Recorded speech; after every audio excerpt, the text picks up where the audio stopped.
Bayangkan jika Anda dapat menjadi 1% lebih baik setiap hari. Bukan perubahan besar, bukan transformasi drastis, hanya 1%. Pada awalnya, perubahan itu hampir tidak terlihat. Namun, seiring waktu, perubahan kecil tersebut akan bertumbuh, terakumulasi, dan akhirnya menghasilkan perbedaan yang sangat signifikan. Inilah gagasan utama yang menjadi fondasi buku Atomic Habits karya James Clear. Buku ini tidak berbicara tentang motivasi sesaat, target besar, atau tekad yang dipaksakan.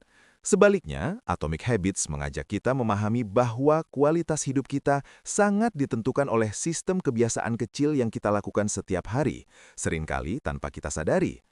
James Clear menjelaskan bahwa kegagalan maupun keberhasilan jarang terjadi secara tiba-tiba. Keduanya adalah hasil dari proses yang berjalan perlahan, konsisten, dan berulang. Kebiasaan buruk tidak menghancurkan hidup dalam semalam, dan kebiasaan baik pun tidak langsung mengubah segalanya. Namun waktu akan memperbesar dampak keduanya. Banyak orang menetapkan tujuan besar, ingin lebih sehat, lebih produktif, atau lebih sukses. Tetapi mereka kecewa ketika perubahan itu tidak bertahan lama. Atomic Habits menunjukkan bahwa masalahnya seringkali bukan pada tujuan, melainkan pada sistem yang digunakan untuk mencapainya. Tujuan menentukan arah, tetapi sistemlah yang menentukan kemajuan. Lebih jauh, buku ini menekankan bahwa perubahan perilaku yang paling kuat bukan dimulai dari apa yang ingin kita capai, melainkan dari siapa kita ingin menjadi. Setiap kebiasaan adalah suara kecil yang memperkuat identitas kita. Saat kita melakukan kebiasaan tertentu berulang kali, kita sedang membuktikan kepada diri sendiri bahwa inilah siapa saya. Karena itu, Atomic Habits tidak mengajarkan perubahan besar yang melelahkan. Ia mengajarkan perubahan kecil yang realistis, berkelanjutan, dan manusiawi. Perubahan yang dirancang agar selaras dengan kehidupan nyata, bukan melawannya. Melalui buku ini, James Clear mengajak kita berhenti mengejar hasil instan dan mulai membangun fondasi yang kuat, satu kebiasaan kecil pada satu waktu. Karena pada akhirnya, kebiasaan kecil bukanlah hal sepele. Justru dari hal-hal kecil itulah perubahan besar dilahirkan. Bagian 1. Mengapa perubahan kecil memberikan dampak yang besar? Seringkali kita meyakini bahwa untuk mengubah hidup, kita harus melakukan perubahan besar. Keputusan drastis, langkah ekstrem, titik balik yang menentukan segalanya. Namun kenyataannya, perubahan jarang terjadi dengan cara seperti itu. Perubahan yang benar-benar bertahan lama hampir selalu berawal dari hal-hal kecil, tindakan sederhana yang tampak sepele, namun dilakukan secara konsisten hari demi hari. Masalahnya, perubahan kecil hampir tidak pernah terasa penting pada awalnya. Tidak ada hasil instan, tidak ada perbedaan yang mencolok. Dan karena itulah, banyak orang berhenti terlalu cepat. James Clear mengajak kita memahami bahwa kebiasaan bekerja seperti bunga majemuk. Perbaikan kecil yang dilakukan terus-menerus akan bertumpuk seiring waktu. Sementara kesalahan kecil yang diulang tanpa disadari juga akan memberikan dampak yang sama besarnya. 1% lebih baik hari ini mungkin tidak terasa berarti. Namun 1% itu, jika dilakukan berulang, akan menghasilkan perubahan yang jauh melampaui apa yang kita bayangkan. Sebaliknya, 1% lebih buruk setiap hari pun jarang menimbulkan masalah dalam jangka pendek. Tetapi seiring waktu, dampaknya akan semakin jelas, dan seringkali baru disadari ketika kerusakan sudah terlanjur terjadi. Inilah paradoks dari kebiasaan. Apa yang tampak tidak signifikan dalam jangka pendek, justru menjadi penentu utama dalam jangka panjang. Karena itu, Atomic Habits tidak meminta kita berubah secara drastis. Buku ini mengajak kita fokus pada proses kecil yang dapat kita kendalikan, bukan pada hasil besar yang seringkali berada di luar jangkauan langsung kita. Perubahan sejati tidak menuntut kesempurnaan. Ia menuntut konsistensi. Dan dari konsistensi itulah, perubahan besar perlahan-lahan terbentuk. Bagian 2. Hukum pertama. Jadikan kebiasaan terlihat jelas. Pada bagian ini, James Clear mulai membahas bagaimana kebiasaan sebenarnya terbentuk. Ia mengajak kita memahami bahwa sebagian besar perilaku sehari-hari tidak terjadi karena keputusan sadar, melainkan karena isyarat-isyarat kecil di sekitar kita. Kita sering mengira bahwa kebiasaan dikendalikan oleh motivasi atau kemauan keras. Namun kenyataannya, Kebiasaan lebih banyak dipicu oleh lingkungan dan oleh hal-hal yang kita lihat, dengar, dan alami setiap hari. James Clear menjelaskan bahwa setiap kebiasaan mengikuti sebuah pola yang sama, yang disebut sebagai habit loop. Pola ini terdiri dari 4 tahap: isyarat, keinginan, respons, dan ganjaran. Isyarat adalah pemicu awal. Ia memberitahu otak bahwa sebuah perilaku akan segera terjadi. Tanpa isyarat, kebiasaan tidak akan pernah dimulai. Masalahnya, sebagian besar isyarat ini bekerja secara otomatis dan tidak disadari. Kita membuka ponsel tanpa berpikir. Kita ngemil tanpa benar-benar lapar. Kita menunda pekerjaan tanpa menyadari pemicunya. Karena itulah, langkah pertama dalam mengubah kebiasaan bukanlah mengubah tindakan, melainkan meningkatkan kesadaran. James Clear menekankan pentingnya menyadari kebiasaan yang sedang kita lakukan, sebelum kita mencoba memperbaikinya. Kita tidak bisa mengubah sesuatu yang tidak kita sadari. Salah satu cara yang ditawarkan adalah dengan membuat daftar kebiasaan harian dan secara jujur mengamati perilaku kita sendiri. Bukan untuk menghakimi, melainkan untuk memahami. Setelah kesadaran terbentuk, barulah kita dapat mulai merancang kebiasaan dengan sengaja. Disinilah konsep implementation intention diperkenalkan. Alih-alih mengatakan, "Saya ingin lebih rajin berolahraga." James Clear mendorong kita untuk menentukan secara spesifik kapan, di mana, dan bagaimana kebiasaan itu akan dilakukan. Semakin jelas isyaratnya, semakin besar kemungkinan kebiasaan itu terjadi. Selain itu, buku ini juga memperkenalkan strategi habit stacking, yaitu menempelkan kebiasaan baru pada kebiasaan lama yang sudah mapan. Dengan cara ini, kebiasaan lama berfungsi sebagai isyarat alami bagi kebiasaan baru. Namun, bagian ini juga menegaskan bahwa lingkungan memegang peran yang sangat besar.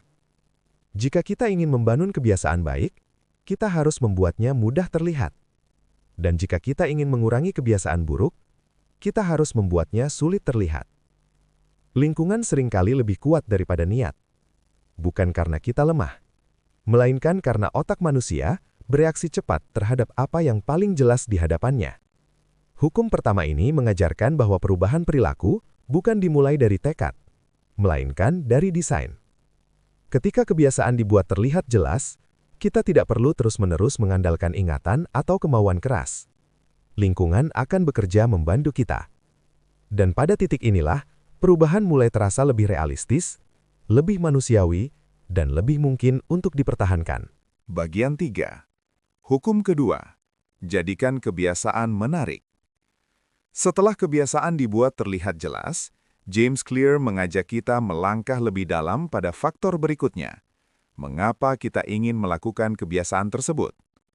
Menurutnya, kebiasaan tidak digerakkan oleh tindakan itu sendiri, melainkan oleh perasaan yang kita harapkan akan muncul setelahnya. Setiap perilaku selalu diawali oleh keinginan. Bukan keinginan terhadap kebiasaan itu, melainkan keinginan terhadap perubahan emosi yang dijanjikannya. Kita tidak menginginkan rokok, kita menginginkan rasa rileks. Kita tidak menginginkan media sosial, kita menginginkan hiburan atau koneksi.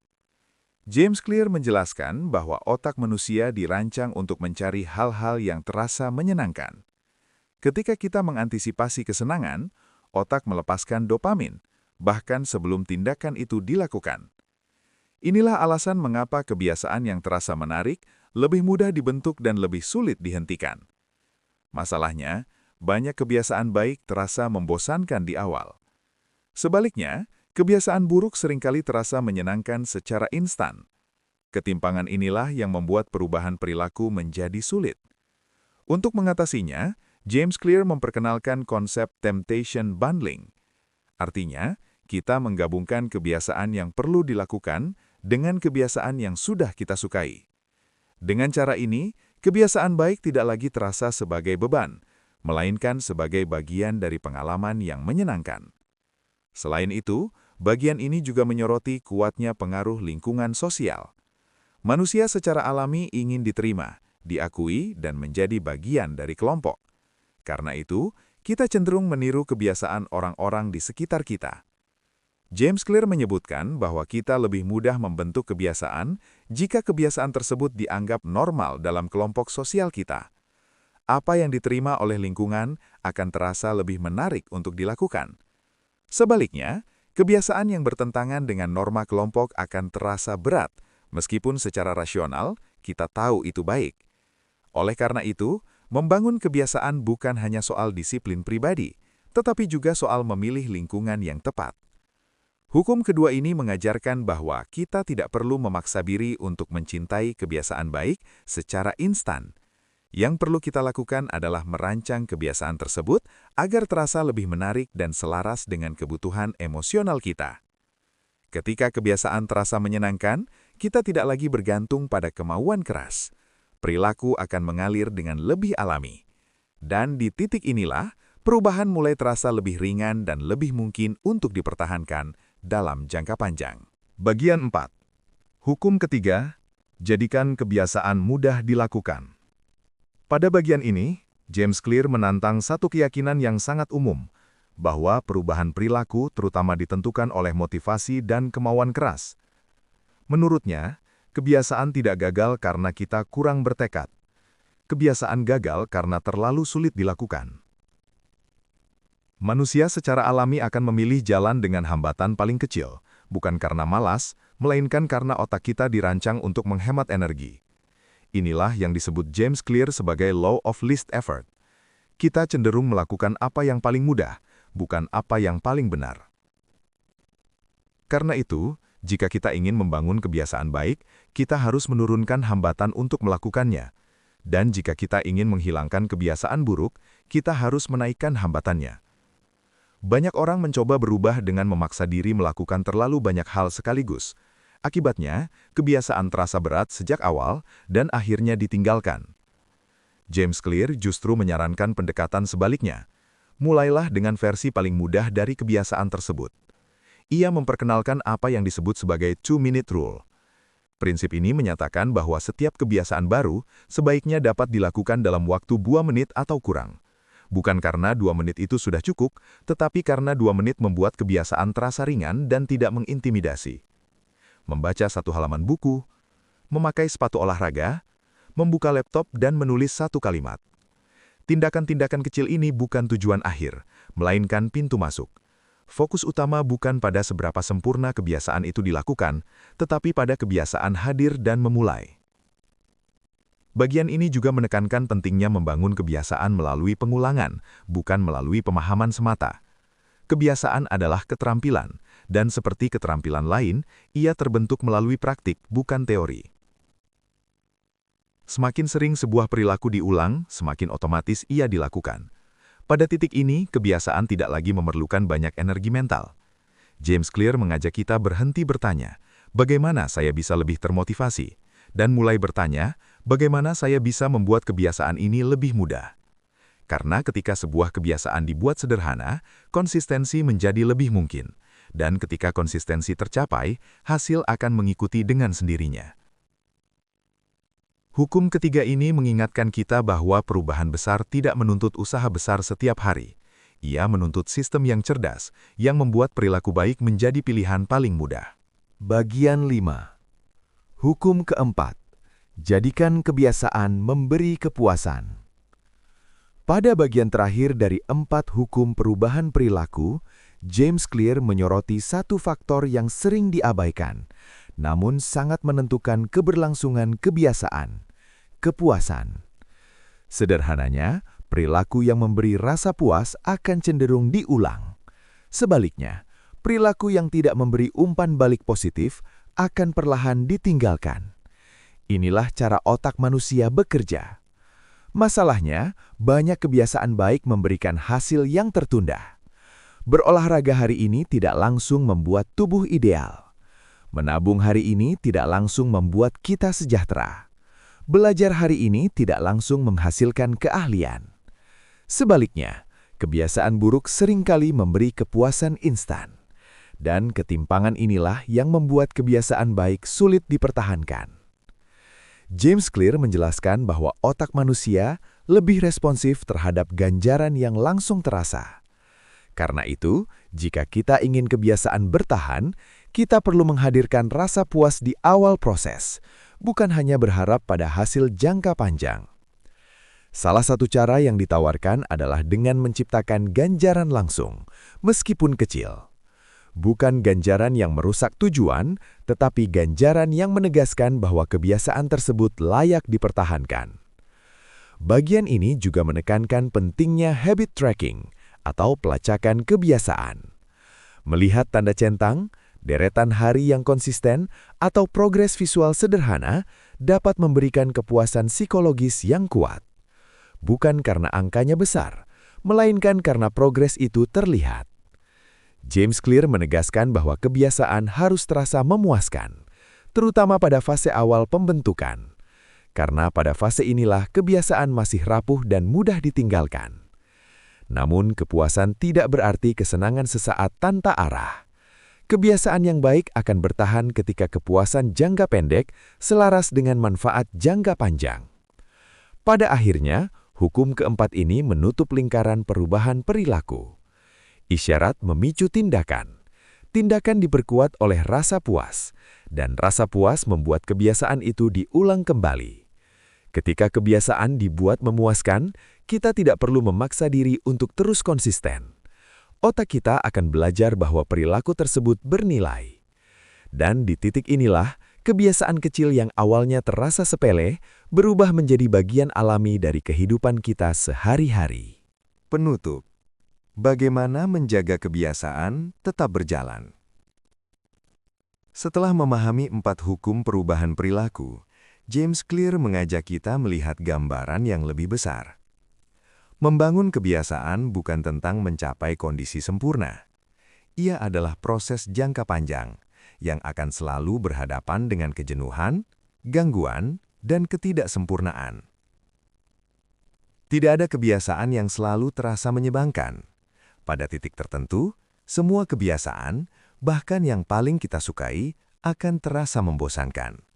Dan justru disinilah perbedaan antara mereka yang bertahan dan mereka yang berhenti. James Clear menegaskan bahwa keberhasilan bukan ditentukan oleh seberapa termotivasi kita saat memulai, melainkan oleh kemampuan kita tetap hadir saat antusiasme itu memudar. Kebiasaan yang matang bukan lagi soal semangat, tetapi soal komitmen. Bagian ini juga mengingatkan bahwa kebiasaan harus realistis dan selaras dengan konteks kehidupan kita. Bukan semua kebiasaan cocok untuk semua orang. Faktor lingkungan, peran sosial, dan kondisi personal akan selalu mempengaruhi apa yang bisa kita pertahankan. Karena itu, Atomic Habits tidak menawarkan satu pola baku. Ia menawarkan prinsip yang dapat disesuaikan.